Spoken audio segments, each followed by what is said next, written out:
Olá, está começando aqui mais um programa de estudo bíblico. Eu sou o presbítero Roberto e está comigo novamente o presbítero Jobel. Tudo bom, presbítero? Tudo bem, presbítero Roberto, é um prazer mais uma vez. Estamos aqui para apresentar mais um estudo aí da palavra do Senhor e a gente convida você para ser abençoado nesse dia em nome de Jesus. Nós vamos estar neste programa, eu e o presbítero Jobel, mais uma vez dando continuidade nesse estudo no livro dos Apóstolos. Nos capítulos anteriores, nos programas anteriores, nós já falamos do capítulo 1 até o capítulo 20. Hoje nós vamos estar aqui fazendo o estudo no capítulo 21 e, se der tempo, a gente passa para o 22. Mas antes, porém, eu lhe peço, a produção está colocando aí nossa rede social, a minha rede social e a rede social do presbítero Jobel, que você possa nos acompanhar, que você possa nos seguir, possa fazer sua pergunta para que nós possamos entrar aqui no programa e responder para vocês, e que você possa compartilhar este vídeo também. Lhe peço que nas nossas redes sociais, que você possa, principalmente no YouTube, dar um like, fazer um comentário, que é muito importante para nós tudo isso que você faz aí. Vocês nos ajudam e nós ajudamos vocês. Fique agora com a nossa vinheta e nós já voltamos.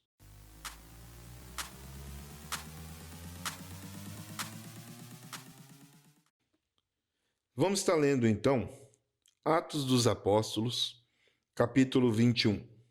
O título na minha Bíblia, como eu sempre gosto de falar aqui, nós usamos, dentro dos nossos estudos, as pesquisas que fazemos, usamos vários livros além da Bíblia. Mas eu gosto sempre de ressaltar que eu estou aqui usando a minha Bíblia, que ela é uma Bíblia corrigida da edição de 95, do pastor João Ferreira de Almeida, que muitos conhecem como Ferreira de Almeida. É uma Bíblia atualizada, né, para que nós possamos estar dando um entendimento para vocês de qual é o nosso estudo aqui. Pois muitas vezes o que eu estiver lendo, a Bíblia do presbítero Jobel, por exemplo, pode estar com uma pequena passagem com uma outra escrita, mas a tradução e o entendimento é sempre um só. Pois toda a Bíblia ela é revelação do Espírito Santo de Deus. Toda a Bíblia ela foi escrita com o intuito de revelação não somente das coisas passadas, das atualizadas e daquilo que há por vir, que é o caso de Apocalipse. Então nós temos aqui a minha versão, que é a Ferreira de Almeida. Já a do presbítero Jobel já é de um ano um pouco mais adiantado, ela é mais nova. É ano de 2002, é isso? 2009. 2009. Então você vê que há uma pequena diferença de edição, mas não muda o contexto. Então vamos aqui fazer a leitura e nós vamos conversando sobre isso. Nós vamos falar quando Paulo chega a Jerusalém e ele é preso no templo. Ele é detido. E aconteceu que, separando-nos deles, navegamos e fomos correndo, caminho direito, e chegamos a Cós, e no dia seguinte a Rhodes, de onde passamos a Pátara. Achando um navio que ia para a Fenícia, embarcamos nele e partimos. E indo já à vista de Chipre, deixando à esquerda, navegamos para a Síria e chegamos a Tiro, porque o navio havia de ser descarregado ali. E achando discípulos, ficamos ali 7 dias, e eles, pelo Espírito, diziam a Paulo que não subisse a Jerusalém. E havendo passado ali alguns dias, saímos e seguimos nossos caminhos, acompanhando-nos todos, cada um com sua mulher e filhos, até a hora da cidade, e postos de joelhos na praia, oramos. E saudando-nos uns aos outros, subimos ao navio, e eles voltaram para suas casas. E nós, concluída a navegação de Tiro, viemos a Ptolemaida, e havendo saudando os irmãos, ficamos com eles um dia. No dia seguinte, partindo dali Paulo, e nós com ele estávamos chegando a Cesareia. E entrando em casa de Filipe, o evangelista, que era um dos 7, ficamos com ele. Tinha este 4 filhas donzelas que profetizavam. E demoramos-nos ali por muitos dias, chegando à Judéia, um profeta por nome Ágapo. E vindo ter conosco, tomou a cinta de Paulo, e ligando-se aos seus próprios pés e mãos, disse: Isso diz o Espírito Santo. Assim ligarão os judeus em Jerusalém o varão de quem é esta cinta, e o entregarão nas mãos dos gentios. E ouvindo nós isso, rogamo-lhes, tanto nós como os que eram daquele lugar, que não subisse a Jerusalém. Mas Paulo respondeu: Que fazeis vós, chorando e magoando-me o coração? Porque eu estou pronto, não só a ser ligado, mas ainda a morrer em Jerusalém pelo nome do Senhor Jesus. E como não podíamos convencê-lo, nos aquietamos, dizendo: Faça-te a vontade do Senhor.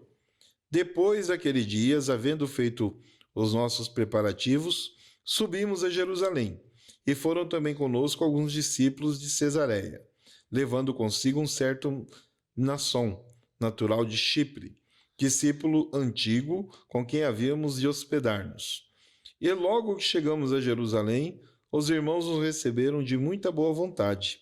No dia seguinte, Paulo entrou conosco em casa de Tiago, e todos os anciões vieram ali. E havendo-o saudado, contou-lhes minuciosamente o que, por seu ministério, Deus fizera antes dos gentios.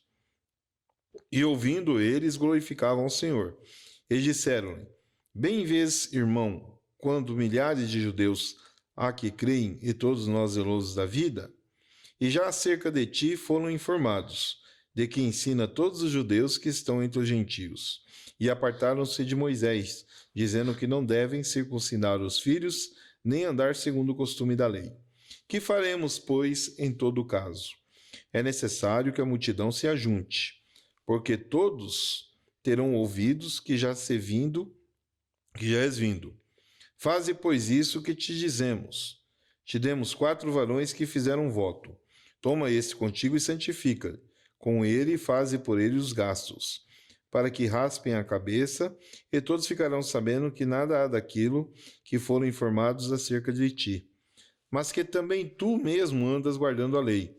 Todavia, quando os que creem dos gentios, já nos havendo escrito e achado por bem, que nada disso observem, mas que só se guardem do que se sacrifica aos ídolos e do sangue, e do sufocado e da prostituição.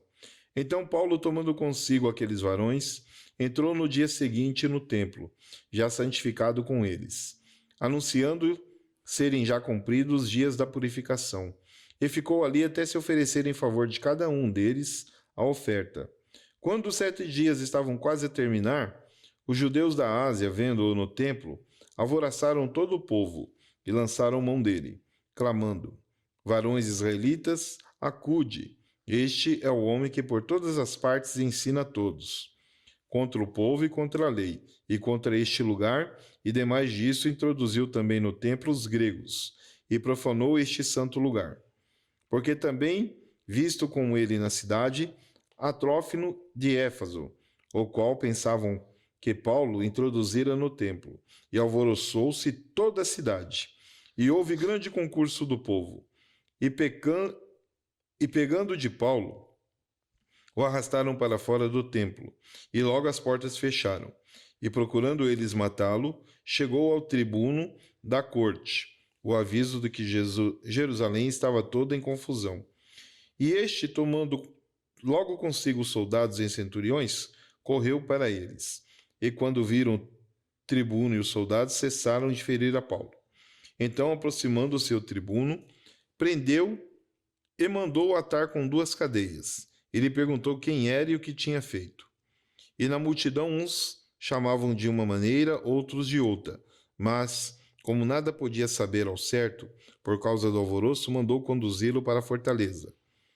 E sucedeu que, chegando às escadas, os soldados tiveram de lhe pegar por causa da violência da multidão, porque a multidão do povo o seguia.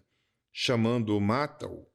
E quando iam introduzir Paulo na fortaleza, disse Paulo ao tribuno: É-me permitido dizer-me alguma coisa? E ele disse: Sabes o grego?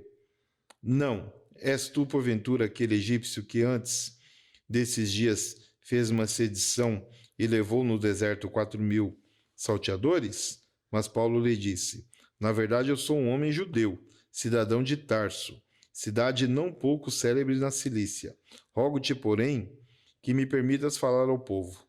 E havendo-lhe permitido, Paulo, pondo-se em pé nas escadas, fez sinal com a mão ao povo e, feito grande silêncio, falou-lhes em língua hebraica, dizendo...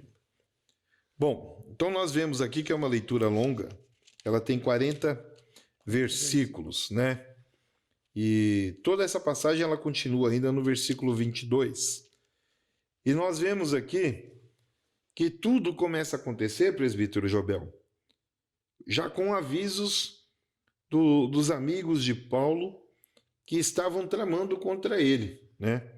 Então, quando Paulo chega a Jerusalém e ele é preso, antes acontecem umas determinadas coisas que os amigos de Paulo vão lhe avisando, vão lhe dando. Até mesmo aqueles que são avisados pelo Espírito Santo diz para ele: Paulo, não siga até determinado local, porque estão tramando contra você. O profeta Ágamo aqui também. Justamente. Então, o Espírito Santo, ele avisa. Ele sempre dá uma forma de mostrar para você o que está acontecendo, para que você possa se defender de um mal que possa ocorrer na sua vida. E como os apóstolos eram perseguidos em todos os cantos que iam, não seria diferente com Paulo. Ele iria ser perseguido. E o próprio Ágapo, como você mesmo comentou, ele é avisado pelo Espírito Santo para que Paulo não deva seguir, não deva ir. Mas não adianta. Paulo não tem mais medo das coisas que possam acontecer com a vida dele. Paulo não tem mais receio. E quando ele ali na entrada da cidade, ele já tem a percepção que poderá acontecer alguma coisa com a vida dele, ele com certeza, ele já tinha orado, ele já tinha jejuado, já entregado a vida dele ao nosso Senhor Jesus Cristo, sabendo que qualquer coisa que viesse para ele seria lucro. Que o que importa para ele, que é um cristão verdadeiro, que é um apóstolo, que foi ungido por Deus, como nós já vemos nas passagens anteriores, é que ele possa fazer a obra, levar a palavra verdadeira onde aqueles que estão ali não estão fazendo. Não estão fazendo. Então, por mais que ele seja avisado, ele não vai retrair, ele não vai retroceder. Presbítero. Então, presbítero Roberto, aqui, o apóstolo Paulo, a gente vê que ele está realmente assim, determinado a sofrer, a ser preso, a morrer pelo amor ao evangelho, né? Por Deus, né? E ele sofre perseguição, é perseguido novamente. A gente vê desde a história do apóstolo Paulo, ele sempre, né, foi sendo perseguido, né, desde o momento que ele tem a sua conversão, né? Ele é sempre perseguido, né? A gente viu aqui na leitura, né? Até os amigos, companheiros do apóstolo Paulo, Deus usou até um profeta para avisar que ele seria preso, né? Os irmãos ali aconselharam, né, ele para não ir a Jerusalém, né? Até se comoveram, choraram, né? Mas o apóstolo Paulo, ele assim mesmo ele foi, né? Então, a gente vê a fé, a determinação desse homem de Deus em sofrer por amor a Cristo, né? Por pregar a palavra do Senhor. E essa perseguição é interessante porque sempre é aquele negócio, né? Aquele assunto, é a circuncisão, é porque o apóstolo Paulo está falando contra a lei de Moisés, né? Está indo contra os mandamentos. São coisas assim que não tem muito a ver, mas o povo se alvoroça, né, se reúne, faz um grande alvoroço de novo, e a gente vê quase todas as passagens de perseguições do apóstolo Paulo sempre quase a mesma situação, é quase a mesma coisa, né? E o apóstolo Paulo estava determinado a sofrer, ele não tinha medo, né? Aqui, depois da sua terceira viagem missionária, ele passou um bom tempo ali em Éfeso, então é que ele decide ir para Jerusalém, que ele foi, né, através de uma navegação, né? que ele está indo ali, a Bíblia diz aqui que ele passou por algumas cidades, Cós, Pátrama, Fenícia, retornando, né, indo para Jerusalém. E nessas viagens, né, ele encontra com mais alguns irmãos, né, que durante as suas viagens passadas ele já tinha ganhado para Cristo, alguns companheiros da obra missionária, que como o caso de Filipe, né, também. E o apóstolo Paulo, quando ele encontra essas pessoas, esses irmãos, eles se alegram, eles cultuam ao Deus.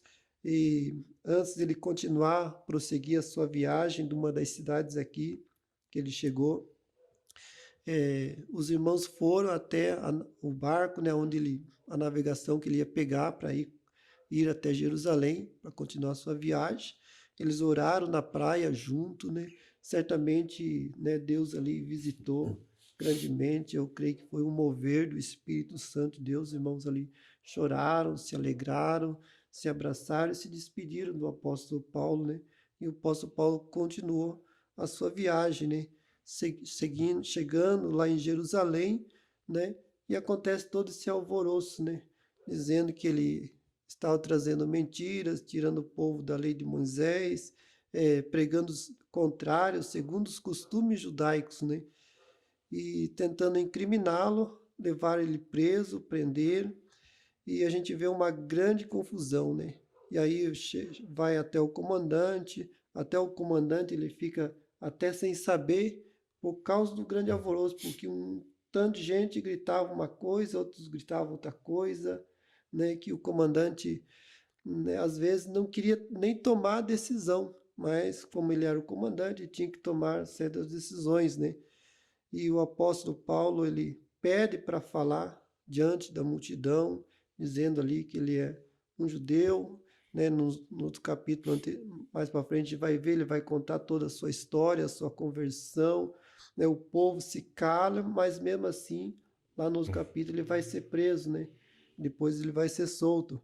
Então, a vida deste homem não era uma vida fácil, né? Mas por mais que ele recebesse notícias que alguém iria prendê-lo, que alguém iria persegui-lo ou matá-lo, ele estava determinado, né? Ele Justamente. estava determinado a aceitar, porque o Espírito Santo, como o irmão já falou, já falava com ele. Deus já revelava, ele já estava ciente, né? Ele estava É, na Deus não, missão, já estava ciente. Deus não havia enviado uma mensagem para que ele desistisse de seguir para a cidade.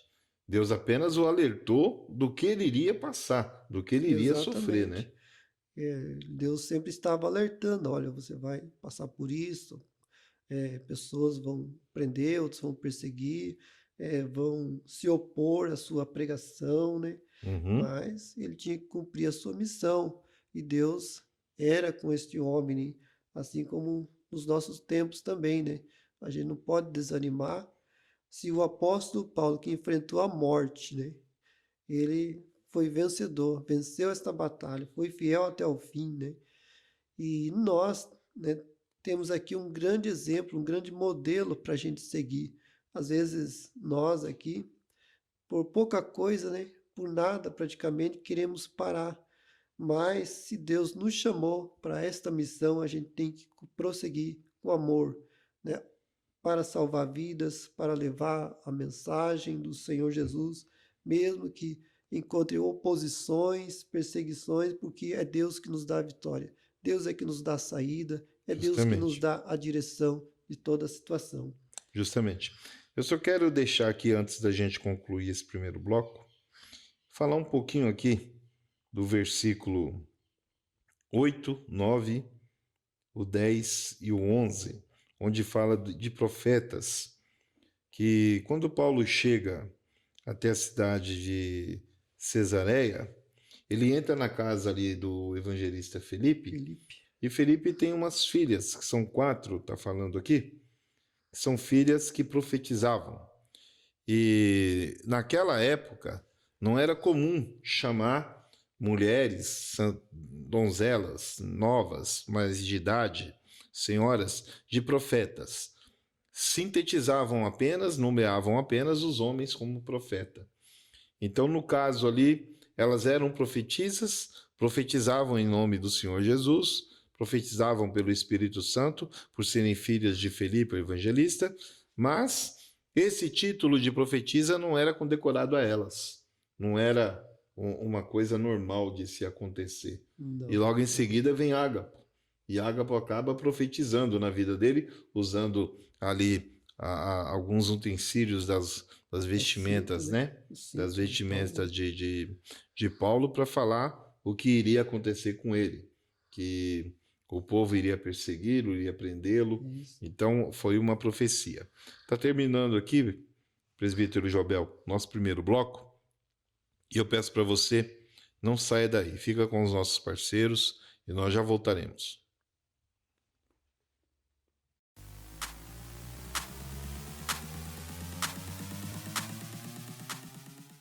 Óticas Condor, a melhor ótica de Curitiba e região metropolitana, com as mais belas armações de óculos para você e sua família, que vai deixar você muito mais atraente no trabalho, na música, na educação.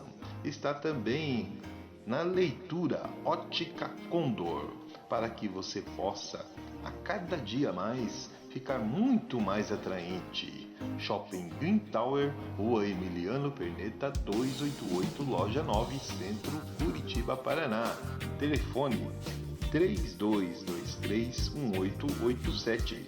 Também atendimento pelo celular 984453353. Óticas Condor.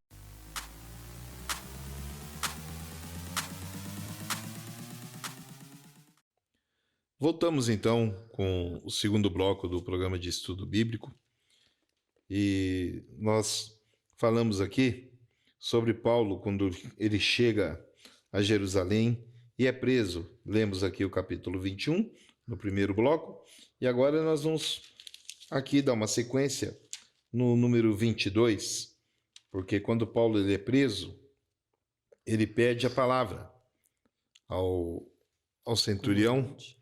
para poder chamar o povo, né, e falar, ele pede silêncio. E o presbítero Jobel vai estar lendo aqui, nós vamos estar comentando sobre o que ocorreu.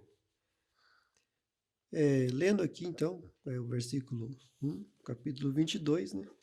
Diz assim: o discurso de Paulo em sua defesa. Varões, irmãos e pais, ouvi agora a minha defesa perante vós. E quando ouviram falar-lhes em língua hebraica, maior silêncio aguardaram. E disse: quanto a mim, sou varão judeu, nascido em Tarso da Cilícia, mas criado nesta cidade aos pés de Gamaliel, instruído conforme a verdade da lei de nossos pais, zeloso para com Deus, como todos vós hoje sois. Persegui este caminho até a morte, prendendo e metendo em prisões tanto homens como mulheres, como também o sumo sacerdote me é testemunha, e de todo o conselho dos anciãos, e recebendo deste cartas para os irmãos, fui a Damasco para trazer manietados para Jerusalém aqueles ali estivessem, a fim de que fossem castigados. Ora, aconteceu que indo eu, já de caminho, e chegado perto de Damasco, quase ao meio-dia, de repente me rodeou uma grande luz do céu, e caí por terra. Eu ouvi uma voz que me dizia: Saulo, Saulo, por que me persegues? E eu respondi: Quem és, Senhor? E disse-me: Eu sou Jesus, o Nazareno, a quem tu me persegues. E os que estavam comigo viram, em verdade, a luz, e se atemorizaram muito, mas não ouviam a voz daquele que falava comigo. Então disse eu: Senhor, que farei? E o Senhor disse-me: Levanta-te e vai a Damasco, e ali se te dirá tudo o que te é ordenado a fazer. E como eu não via, por causa do esplendor da luz, fui levado pela mão dos que estavam comigo e cheguei a Damasco. E um certo Ananias, varão piedoso, conforme a lei, que tinha bom testemunho de todos os judeus que ali moravam, vindo ter comigo, apresentando-se, disse-me: Saulo, irmão, agora recobra a vista, e naquela mesma hora eu vi. Então aqui o apóstolo Paulo, né, ele dá o seu testemunho no momento que o povo ali quer prendê-lo, né, colocar ele em prisão, mas ali ele notifica, ele fala que ele também era um perseguidor dos cristãos, né? Tinha cartas, tinha autorizações para executar isto, né? E dá o seu testemunho ali falando daquela visão, né? Do encontro que ele teve com Cristo através daquela visão. E fala aqui de Ananias, né? Que foi orar por ele porque ele havia ficado cego por causa do esplendor da luz. Então ele dá o seu testemunho, daí ele voltou a ver, ele conta todo o seu testemunho aqui de como que Cristo lhe salvou, né, testificando que a mensagem que ele pregava, né, foi recebida de Deus, e dando testemunho aqui dos irmãos que estavam aqui com ele, que desde o começo da sua conversão, né, inclusive Ananias, eram pessoas que eram, né, conheciam os mandamentos, né, da lei de Moisés, né, eram pessoas piedosos que guardavam a lei, os mandamentos do Senhor, assim como o apóstolo Paulo também dizia que conhecia e cria e guardava os mandamentos do Senhor. Então ele notificou a sua conversão, a sua história, dizendo quem ele era, e o povo ali houve ali um certo tempo de silêncio, né? Porque até então da sua fama que percorria na cidade, era uma fama assim contrária, mas ali ele testificou e o povo pôde reconhecer e ficou mais temeroso em botar a mão em Paulo, né? Porque via que ele também conhecia a lei, conhecia toda a tradição judaica, né? E eles ficavam então pensando duas vezes para executar. O apóstolo Paulo era um homem sábio, né? Guiado pelo Espírito Santo, um homem inteligente que ele sabia se expressar em todo tipo de situação, né? Diante de qualquer situação, ele era um homem, né, que tinha um grande conhecimento e sabia então se defender, falar ali em sua defesa e convencer a multidão, convencer o povo, né? Mas a gente vê que mesmo assim o povo ainda continua, né, querendo prender, continua a perseguir a ele, né? E eu sei que este homem, o apóstolo Paulo, ele sofreu muitas consequências, né, por causa disso, por causa da sua pregação, da sua mensagem, e o povo ali dizendo que guardavam a lei de Moisés, eram praticantes, e que agora ele estava ali trazendo mentira, desviando o povo dos mandamentos de Deus. E a gente vê que sempre é a mesma história, né, presbítero Roberto? Nós vemos aqui, presbítero Jobel, que o povo, alguns, eu creio que metade de um lado e metade do outro, uns queriam matá-lo e outros não, porque a palavra diz que eles estavam confundindo até o próprio comandante, né, que estava efetuando a prisão, e ele não estava compreendendo bem nem o nome de quem era. Então ele pergunta quem é Paulo, que é a referência que ele não conhece a Paulo. E quando Paulo pede para ele levar uma palavra ao povo, que ele pede silêncio, pede para todos ficarem quietos, que ele vai falar, ele dá o seu próprio testemunho, que é muito bonito, né? O testemunho ele dá o próprio poderoso. Testemunho quando Jesus chega na estrada de Damasco e, né, chama ele para fazer a obra, para fazer a missão. Então ele conta tudo ali. E dentro desta passagem, eu já fiz até um podcast sobre isso, o que é mais interessante dele dar esse testemunho que ele vai falando é que se inclui o batismo. Não somente o batismo do Espírito Santo, porque quando Ananias vai até ele, Ananias fica até meio receoso, né, de chegar até Paulo, porque Paulo era perseguidor, Paulo matava, Paulo tinha autoridade para prender a todos aqueles que falavam em nome de Jesus. Ananias, então, ele já chega chamando Paulo de irmão. Ele já chega né? Fala, irmão Paulo, sou eu, Ananias, né? Então ele já chega procurando se defender de alguma forma. E ele vai e batiza ali Paulo com a unção, com óleo. Ele levanta as mãos, passa o óleo em Paulo e o batiza com o Espírito Santo. Mas há ainda também o batismo nas águas, que já me fizeram essa pergunta e eu não sei o que você vai entender sobre ali essa passagem. Pois Damasco se incluía, presbítero, em um lugar muito distante do Rio Jordão. Não tinha rio, não tinha lago e nem muito menos mar. De que forma Paulo poderia ser ali batizado nas águas se não havia um rio? Porque a Bíblia não é clara nesta parte. Ela não deixa claro como ele foi batizado. Porque o batismo nas águas é o arrependimento. O batismo nas águas, ele é um sinal de que você aceitou Jesus e se arrependeu de todos os seus erros. Se Paulo não foi batizado nas águas, tem a validade dele neste caso aqui? Neste caso aqui ou não? O que você acha, na sua opinião? É que aí Deus usou o profeta Ananias, né? Usou Ananias e a partir daí, né? Deus falou com ele, né? Para ele que ele seria um pregador dos gentios, né? E ele se arrependeu. Que ele se arrependeu. A Bíblia, na verdade, não fala dos detalhes, né? Do seu Não batismo, conta, né? Não não conta, né? Mas eu acredito que de alguma maneira ele foi sim batizado, né? Eu também acredito. A sua opinião é igual à minha.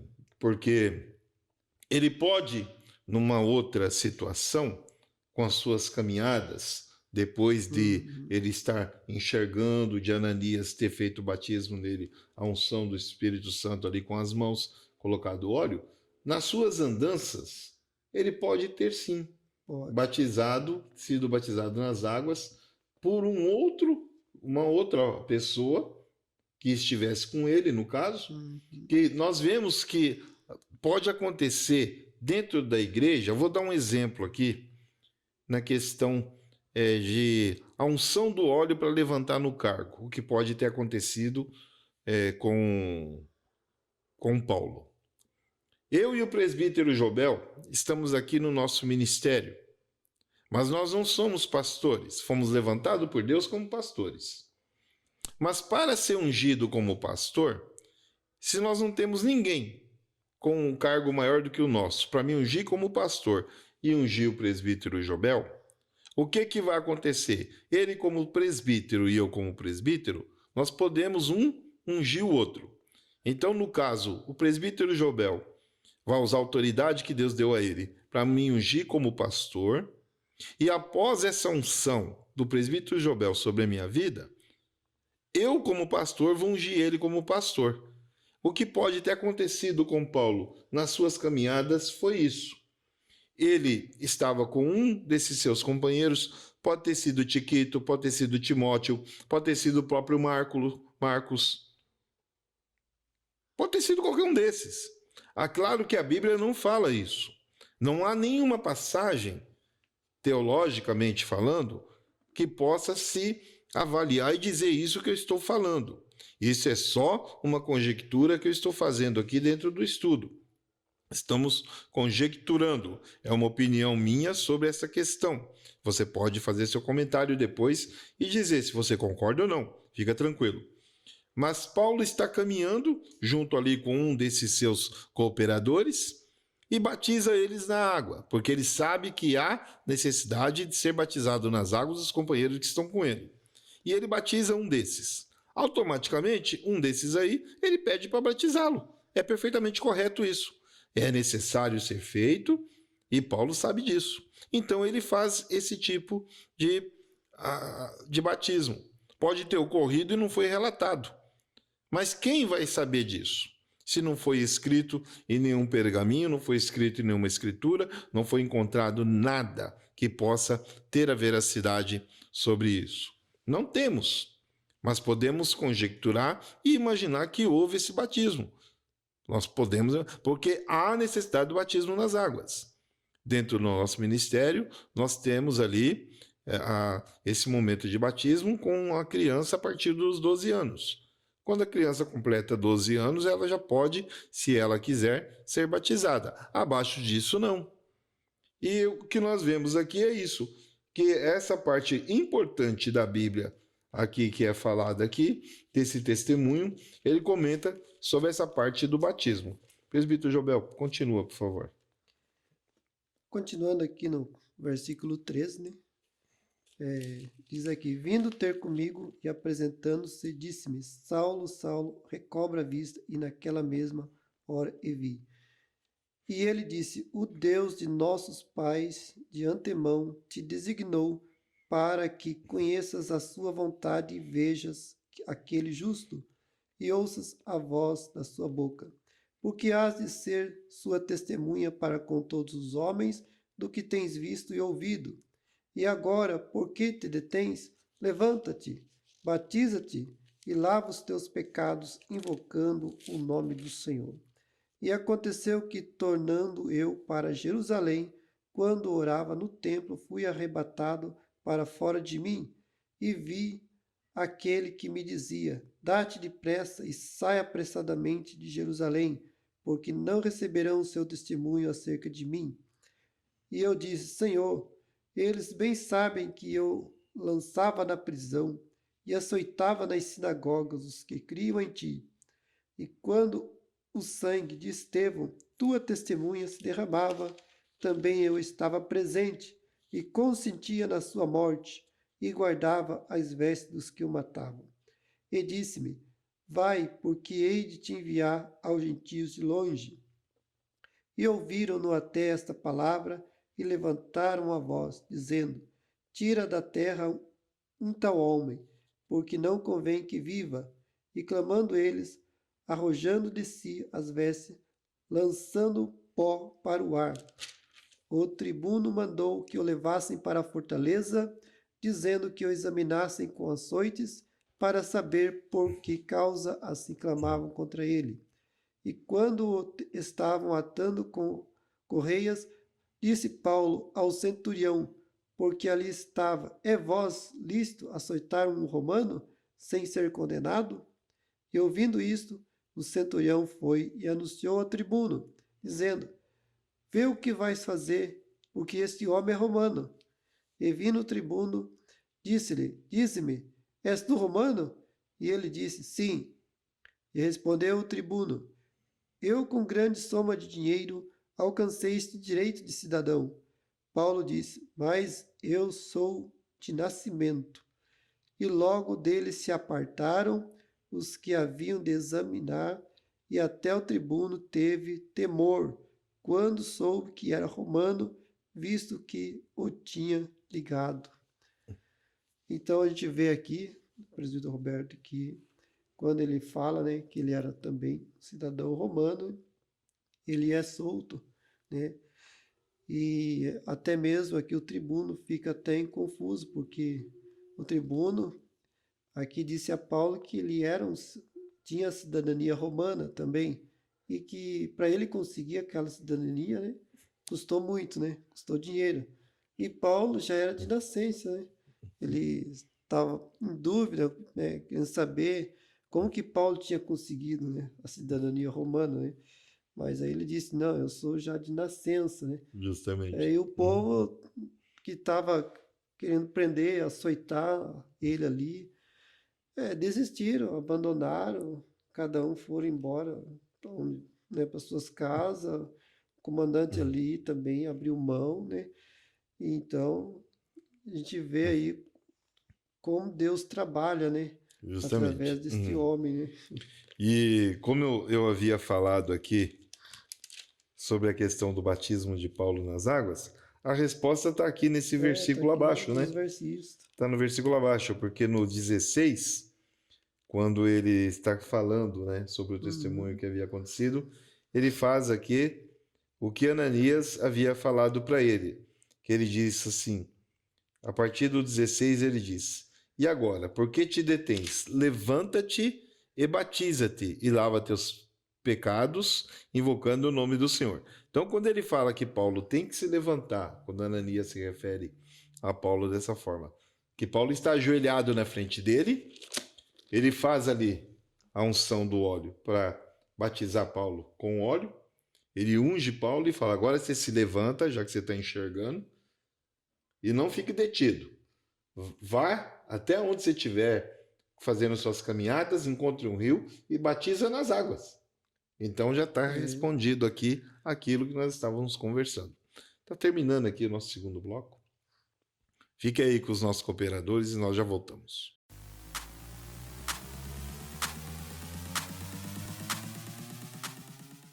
Óticas Condor, a melhor ótica de Curitiba e região metropolitana, com as mais belas armações de óculos para você e sua família, que vai deixar você muito mais atraente no trabalho, na música, na educação.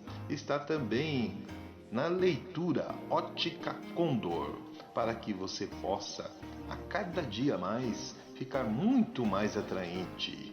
Shopping Green Tower, Rua Emiliano Perneta 288, Loja 9, Centro, Curitiba, Paraná.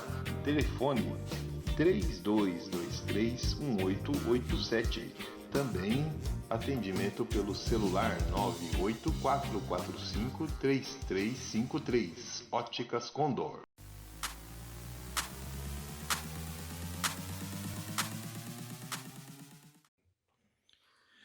Voltamos então para o nosso terceiro e último bloco, e nós estamos falando aqui, né, sobre a questão do batismo de Paulo, que tínhamos comentado sobre essa questão, e Ananias, ele deu ordem para Paulo para que se levantasse, batizasse e lavasse os seus pecados, porque durante esse testemunho aqui que ele estava dando, ele faz esse comentário, e algumas pessoas muitas vezes possam passar despercebidas numa leitura, num estudo, querendo saber onde Paulo havia sido batizado, como foi que ocorreu. E nesse testemunho, eles tentam de todas as formas buscar alguma coisa contra Paulo. Mas Paulo mesmo, ele faz até o comentário de Estevão, quando Estevão foi apedrejado, que ele esteve presente e que ele sabia que ele iria responder por esse erro. E ele diz que quando Estevão estava ali para ser apedrejado, ele estava na presença de todos. Ele consentiu com isso, ele sabia sobre essa parte. E ele fala também das terríveis coisas que se passaram quando ele era perseguidor, que muitas coisas erradas ele fez, presbítero Jobel. E isso ficou marcado. Mas a partir do momento que Ananias diz para ele que ele deveria se levantar e deveria seguir para ser batizado e se limpar dos seus erros e seus pecados, há um arrependimento total na vida de Paulo. Na vida de Paulo. E tanto que ele até muda o nome de Saulo para Paulo. Né? Porque ali no arrependimento é uma vida nova, é um renovo. E isso faz com que as coisas todas são novas e muda na vida de Paulo. Porque na onde ele chegasse, na onde ele estivesse levando a palavra, se ele chega numa cidade, Cesareia, por exemplo, quem está ali é Saulo. Mas Saulo está pregando a palavra. Então muitos não iriam acreditar. Eu já ia lembrar, né, de quem ele era. Do que ele fazia, né? Então muitas pessoas não iriam aceitar. É o que acontece hoje, por exemplo, com um presidiário, um ex-presidiário, uma pessoa que cometeu alguns delitos aí e ele volta para a cidade ou volta para o bairro, para o local onde ele mora. Todo mundo sabe das coisas que ele fazia, que ele tinha feito, que ele foi detido. Ele pode ter roubado, matado, pode ter cometido até abusos contra as mulheres. Mas o que acontece quando ele chega no local onde ele está, onde a sua família mora, mas dentro ali da penitenciária onde ele estava detido, ele se converteu? Porque há muitas pessoas dentro dos presídios que aceitam Jesus, presbítero. sim. Até mesmo ali na prisão, muitas pessoas também aceitaram Jesus, né? E interessante aqui, né? Como eu estava falando aí, que ele antes era, o nome dele era Saulo, depois passou a ser chamado de Paulo, né? Eu me lembro, né, de um irmão, né, no tempo da minha juventude, que ele aceitou Jesus também. Aí ele, antes de aceitar Jesus e vir para a igreja, né, ele era chamado, conhecido pelo apelido, né? Conhecido por um apelido, né? Aí depois que ele começou a ir para a igreja, aceitou Jesus, se batizou, né? Todo mundo chamava ele pelo nome, né? E ele assim ficou muito maravilhado, né? Daí ele até disse para mim, né? É tão bom servir a Deus, né? Porque os irmãos aqui me chamam pelo nome. Lá antes de conhecer a Cristo, ninguém tinha respeito por mim, chamava pelo apelido, não me respeitava. Agora aqui os irmãos têm esse carinho comigo, me respeitam, me ajudam, né? Então a gente vê, né, o poder de Deus, né, até mesmo nós, né, para instruir, né, e ensinar no caminho, né, ser bons cristãos, ajudar as pessoas, né. Daí esse irmão ele ficou assim bem maravilhado, né. Daí ele disse, ó, que agora ele era uma pessoa que ele era chamado pelo nome, né. E eu falei para ele que agora você é de Jesus, né. Então, todo que aceita Jesus, nova criatura é. As coisas velhas já se passaram e eis que tudo se fez novo, né? O apóstolo Paulo também, da mesma forma, né? Agora imagine se ele fosse sendo anunciado em todo lugar onde ele chegasse, falasse de Saulo, né? Ninguém, as pessoas iam correr, né? De medo, né? E até mesmo os discípulos, no começo, tinham, né, um pouco de rejeição de acompanhar, de estar com ele, porque conhecia a sua história, né? Mas só convivendo depois ali que eles realmente viram que o apóstolo Paulo agora era um homem de Deus e estava ali somando também na obra do Senhor. Nós temos um grande número, presbítero Jobel, de homens de Deus hoje, pregadores da palavra, que pregam que o Espírito Santo usa tremendamente. E pelo menos eu posso contar assim uns 80 a 90% deles que são ex-presidiários. Ou são pessoas que antes tinham uma vida marcada com um apelido que trazia para muitos lá fora respeito, mas para outros temor, Uhum. né? É, porque muitos pregadores, muitas pessoas, às vezes está lá, a gente conhece, né? Mas às vezes não conhece a história daquela pessoa, né? Mas muitos deles, às vezes, saíram do crime, eram pessoas que eram traficantes, conheceram a Deus, né? Aceitaram Jesus, arrependeram-se dos seus pecados, hoje têm uma nova vida em Isso, Cristo Jesus. isso é para ver quando Deus tem promessa na vida de uma pessoa, a mudança acontece, o renovo acontece. Tanto que ele se surpreendeu de hoje, né, ele ser chamado pelo nome, que é o que Deus vai fazer conosco. Deus irá nos chamar pelo nome. Não adianta você achar que se você tem um cargo aí ministerial, que você tem um cargo de diácono, presbítero, evangelista, ou até os advogados, doutores, aqueles que, que estão aí dentro da legislação, que quando nós chegamos dentro dos seus escritórios, dos seus locais de trabalho, temos que tratá-los como doutor, meritíssimo, né? Então, todos esses têm o reconhecimento humano, é claro, não podemos negar isso, estudaram para isso, batalharam muito para que isso acontecesse na vida deles, tanto que o próprio centurião aqui, ele diz que ele pagou com dinheiro o reconhecimento dele como romano. Então, tem muita gente que hoje ele é chamado como doutor, como meritíssimo, que são os casos dos juízes, excelentíssimo, e isso daí não irá ocorrer com a chamada com Deus. Muitas vezes as pessoas até querem, né? Infelizmente, chegar num determinado lugar e ser honrado desta forma. Até, por exemplo, houve um caso aqui, uns tempos atrás, não no nosso ministério, mas houve um caso aí conhecido de uma determinada pessoa que, quando foi fazer uma carteirinha de identificação, ela, na hora de preencher a ficha de inscrição, colocou lá, né? Qual o seu nome? Aí colocou pastor tal. Tá perguntando o nome, não tá perguntando o cargo. Então, muitas vezes a pessoa quer que a carteirinha apareça lá o nome dele, pastor tal, tal, tal. O cargo vai ter lá embaixo na carteirinha, não se preocupe com isso.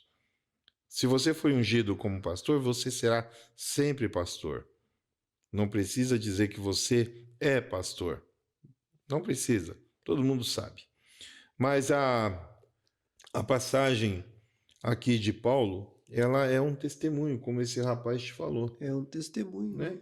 E assim, todos aqueles que conhecem a verdade, né? Deus vai fazer esta obra Vai mudar a pessoa. maravilhosa, né? E as pessoas vão, né? Através da palavra, né? Eles vão ter credibilidade, porque é Deus que faz isso na vida da gente, na vida de todos que o encontram, né? Então Deus, ele sempre tem o prazer de trabalhar e a palavra de Deus, ela vem para melhorar a nossa vida, né? Para colocar a gente na linha, para a gente ser uma pessoa digna, né? De respeito e ser amado por Deus, né? E aqui nos capítulos finais, eles queriam, né, açoitar Paulo de qualquer forma, né? Mesmo com esse testemunho que ele deu, mesmo tudo que foi falado, e eles chegaram a amarrar Paulo. E Paulo faz um comentário com eles, né? Que enquanto eles estão ali preparando Paulo para açoitá-lo, e Paulo diz assim: é vós lícito açoitar um romano sem ser condenado? E ouvindo isso, o centurião foi e anunciou ao tribuno, dizendo: vê o que vai fazer, porque este homem é romano. E vindo o tribuno, disse-lhe: dize-me, és tu romano? E ele disse: sim. Respondeu o tribuno: eu, com grande soma de dinheiro, alcancei esse direito de cidadão. Paulo disse: mas eu sou de nascimento. Isso faz com que eles ficam o quê? Assustados, né? Falou: rapaz, se a gente açoitar Paulo, sendo romano de nascença, vai dar um BO para nós, né? Nós vamos ter que responder esse Exatamente. processo aí. Porque naquela época, por mais que você cometesse um delito sendo romano, você tinha que ser julgado. Você tinha que ser apresentado no sinédrio, tinha que haver todos os parâmetros de julgamento na tribuna ali, com todos te acusando ou não, e provar que você, como romano, havia errado, e aí sim ser condenado e ser açoitado até morto. E no caso de Paulo, eles queriam açoitá-lo antes mesmo de ser julgado. Era antes de ser julgado, só parar depois que ele falou, né? É lícito, né? Prender, açoitar um cidadão romano sem ser condenado. Quando eles ouviram aquilo, né? Já Eles ficaram com pararam. receio, falou, opa, É, vamos mexer numa casa de marimbondo. Então o que acontece? O marimbondo está ali com a casinha dele, está parado, não está importunando ninguém. Você vai mexer, ele vai te atacar. E ali nesse caso, eles iam fazer a mesma coisa. eles iriam responder depois, né? E entrar num processo e responder tudo, né? Porque Que olha iria o acontecer. conhecimento que Paulo tinha. Olha da família que ele veio. Ele tinha muito conhecimento, tanto que Deus não escolheu um qualquer. Jesus não falou com um qualquer. Falou com Saulo, que vinha de uma família conhecidíssima, uma família que tinha uma facilidade de entrar e sair muito fácil, que nós vemos em todas as passagens de Paulo, que todas as suas caminhadas ele chegava nos governantes, chegava nos senadores, chegavam nas tribunas com uma facilidade, porque todos conheciam ele mesmo falando de Jesus, sabiam quem ele era.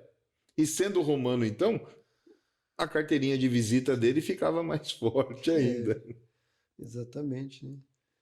Mas é assim mesmo que acontece, né? né? Deus, ele é maior, né? Na nossa vida, né? Então, aqui no 30, né? No versículo 30 diz assim: no dia seguinte, querendo saber ao certo a causa por que era acusado pelos judeus, soltou-o das prisão e mandou vir os principais sacerdotes e todo o seu conselho, trazendo Paulo e apresentou diante deles, né?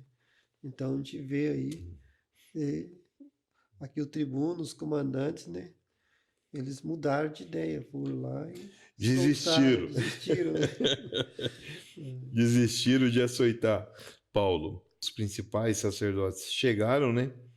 E todo o conselho e apresentou diante deles, né, para dizer, olha, Paulo, nós não vamos te açoitar, mas para, né, de falar de Jesus e sai daqui. Com certeza foi isso que eles comentaram, porque não vai dar tempo, presbítero, de nós concluirmos 23. aqui essa passagem do 23 para dizer o que aconteceu após isso. Nós estamos já na parte final do, do nosso terceiro bloco. E neste momento, como a gente sempre tem feito aqui, a produção vai estar colocando para você aí todos os nossos colaboradores aqui, apresentadores do programa, está colocando aí a rede social, né, do Bispo Sonito, da Bispa Fabíola, da missionária Neuza, do presbítero Jobel, a minha. Está colocando também o endereço dos nossos ministérios, onde nós estamos gravando aqui, é a Igreja Gratidão, Igreja Missionária Gratidão, fica aqui em Colombo, no Paraná, na cidade de Colombo, no Paraná, bem próxima de Curitiba. Se você vier de carro, em torno aí de uns 25 minutos de Curitiba até aqui. Na região metropolitana, vai levar um pouquinho a mais de tempo. Se quiser vir fazer uma visita para a gente, estamos aqui na rua Lago Bacaxeri, número 18, Parque dos Lagos, bem próximo do terminal do Guaraituba. Venha fazer umas visitas. Temos culto aqui dia de terça, quinta, sábado são cultos de departamento e aos domingos culto da família. Peço a você que nos siga, já avisei isso para vocês aí, já deixei um recadinho. Temos também o nosso Pix da igreja, está aparecendo para vocês aí. Vocês possam nos ajudar, nos auxiliar, fazendo uma doação de qualquer valor para que possamos fazer nosso trabalho missionário aqui na igreja.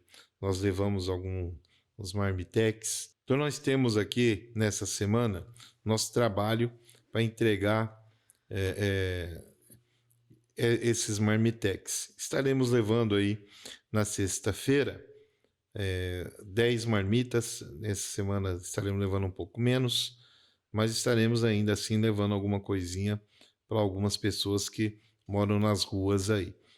Levaremos roupas de frio também. Então, se você puder nos ajudar aí, está aparecendo o Pix da igreja. Nos ajude aí com qualquer valor. Deus irá te honrar. O presbítero Jobel vai deixar a saudação final, o endereço também da igreja, do ministério dele, né? Graças a Deus, né, nós estamos finalizando esse programa. Creio que Deus nos tenha abençoado a cada um de nós e a você também. E eu congrego aqui na Assembleia de Deus, em Colombo, né, aqui na Vila Guarani. Os nossos cultos ali são, os cultos oficiais são os domingos, quarta-feira, né? São esses 2 dias apenas, né? E convido você para estar ali participando dos nossos cultos também, né? E que Deus abençoe aí, que você possa também contribuir aí através dos contatos que está sendo passado aí. Eu creio que Deus vai lhe abençoar grandemente. Amém. Presbítero, faça oração para nós, por favor. Amém. Vamos estar orando. Eu convido você que está aí, um sinal de fé, crendo no Senhor Jesus, que Ele pode realizar uma grande obra na vossa vida. Em nome do Senhor Jesus. Amém? Vamos orar então. Senhor meu Deus, meu Pai, mais uma vez nós estamos aqui em Tua presença, Senhor. E através desta palavra, Senhor, deste estudo neste momento, Senhor, que agora Jesus foi semeado, Senhor, na vida de cada um, Senhor. Eu peço a Ti, Deus, que essa palavra hoje aqui venha produzir, Senhor, venha ser bênção na vida do ouvinte, Senhor, daquele que nos assiste, Senhor. Deus abençoe. Eu não conheço a situação de cada um que está nos vendo, mas o Senhor é conhecedor de todas as coisas, Senhor, não importa o passado, a história, porque o Senhor é Deus poderoso para transformar, para mudar a vida a partir do momento que cremos em Ti, Senhor. Em nome do Senhor, eu profetizo a vitória do Senhor sobre todos, em nome de Jesus. Amém. Amém. Quero agradecer mais uma vez ao presbítero Jobel. Até o próximo programa. Amém. Obrigado por esse programa. que fique com Deus.